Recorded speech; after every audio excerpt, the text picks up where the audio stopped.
It was pretty rigorous training. You know, I had an opportunity to compare myself with others when I came to England, and we grew up as a complex. We grew up with thinking we are in the cage. We are sort of separated from the civilization by this iron curtain, and we don't really know what it's all about. We are just sort of cut off in the boondocks here.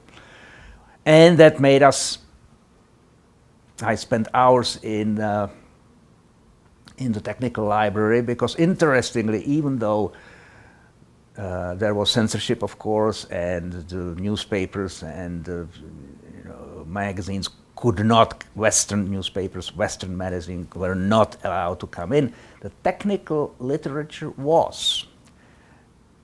And we couldn't take it home, but the library of the Technical Museum had all architectural magazines in the world. You know, French, English, American, Italian magazines. So that's where I was spending my time familiarizing myself with the architecture in the West. So that when I arrived in London, I found myself, to the astonishment of my English colleagues, that I knew more about contemporary English architecture than they knew. They started explaining to me about James Stirling, and I said, oh yeah, I know James Stirling. He did in Leicester School, and he did that, and he did that, and they were totally flabbergasted. How do you know this? You know, magazines, you know.